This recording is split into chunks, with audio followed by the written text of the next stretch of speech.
I said, you can call me anything you want. You can call me Arnie, you can call me Schwarzy, you can call me Terminator, you can call me Governator, but don't ever call me self-made man.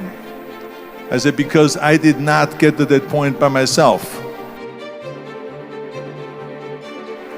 Michael Jordan said in one of his interviews, when they said, you are unbelievable, you're the greatest basketball player of all times. Tell me about that. And he says, well, you're just mentioning the successes. He says, for me to become the greatest basketball player, I missed 9,000 shots. So during these games that he was so successful, he missed 9,000 shots.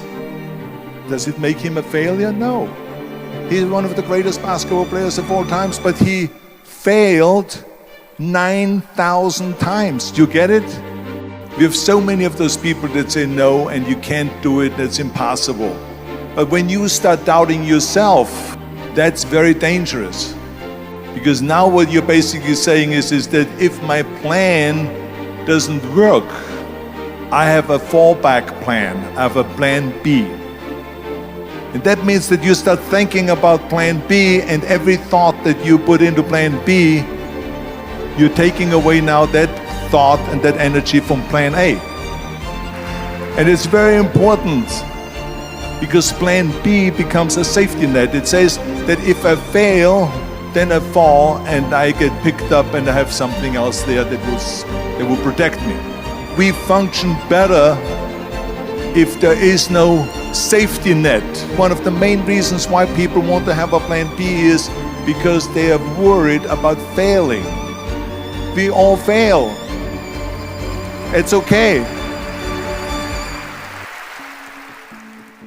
I hate plan B. People perform better in sports and everything else if you don't have a plan B. I'm telling you, I've never ever had a plan B. I made a full commitment that I'm gonna go and be a bodybuilding champion. I made a full commitment that I'm gonna be in America. I made a full commitment that I'm gonna get into show business and I'm going to be a leading man. No matter what it takes, I will do the work. I will do the work over and over and over until I get it. What is if I fail, then I don't have anything else? Well, let me tell you something. Don't be afraid of failing, because there's nothing wrong with failing. You have to fail in order to climb that ladder. There's no one that doesn't fail. What is not okay is that when you fail, you stay down. Whoever stays down is a loser. And winners will fail and get up. Fail and get up. Fail and get up. You always get up. That is a winner. That is a winner. We all lose. We all have losses. This is okay. And this is why I say don't be worried about losing, because when you're afraid of losing, then you get frozen. You get stiff. You're not relaxed. You got to be, in order to perform well in anything, if it's in boxing or if it is on your job or with your thinking, is only happening when you relax. So relax. It's okay to fail. Let's just go all out and give it everything that you got. That's what it is all about. So don't be afraid to fail. I think that every day we are benefiting from someone helping us.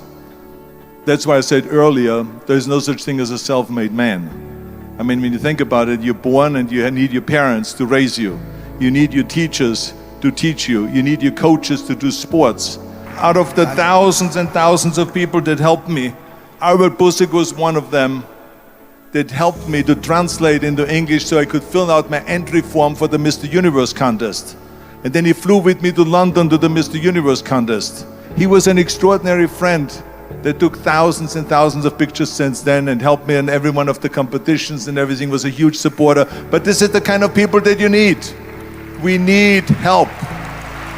We need help. I mean, think about just to be successful in the movies. How are you going to be successful in the movies without having an audience? The only one that makes you successful in the movie is the people that go to see the movie. So how can you say to your self-made man when you need millions and millions and millions of people all over the world to go and see your movies, so people, then the press looks at it and says, this guy has a big box office success. It's the people, it's you.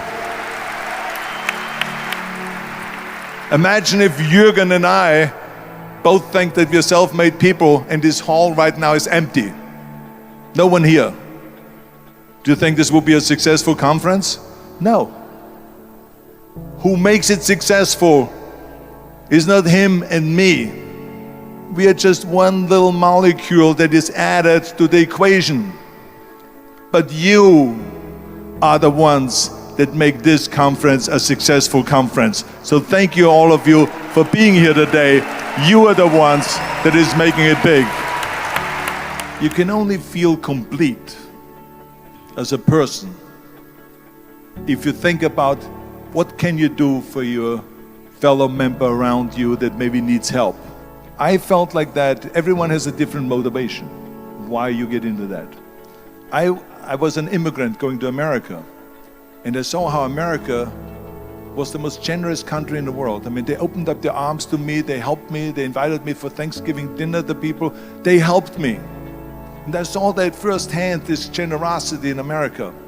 And I said to myself, as an immigrant that is being embraced with open arms, that I need to go and make sure that I give something back.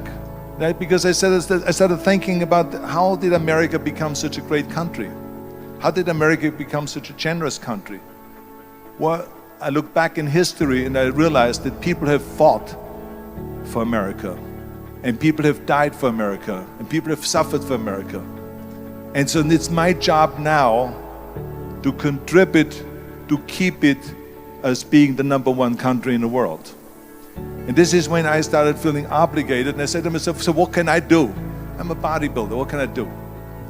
Well, then I realized when I saw Special Olympics that I can help and train Special Olympians. And so we started getting involved in Special Olympics, and in no time I proposed to them to start powerlifting in Special Olympics, to have deadlift, which was a safe thing to do, and to have bench press, which was a safe thing to do. And it became the #1 sports in Special Olympics, powerlifting. They always have a packed hall of 5,000 people. And I became the national trainer and the international trainer of Special Olympics.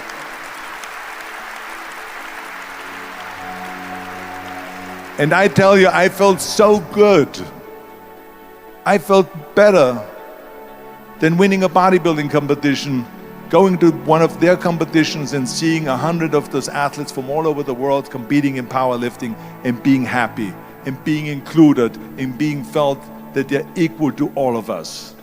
It was the most unbelievable feeling, and this is why I got so excited about it that then after that, I started, going around to military bases in America and training our military personnel. Because in those days, bodybuilding and weight training wasn't popular. Now it is. Now when you go to Iraq, to Baghdad or somewhere like that, and you see the American soldiers train, they have the biggest facilities. It all changed. But in those days, it wasn't popular at all.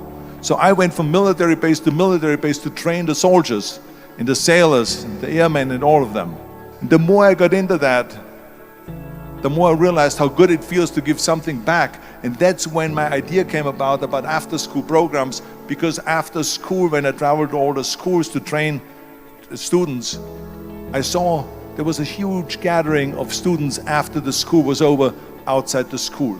And I asked the school principal, what are all the students doing? And he said to me, Arnold, you have to understand that 70% that the kids in our schools, they come from parents where 70% of the parents are both working. So therefore there's no one there picking them up.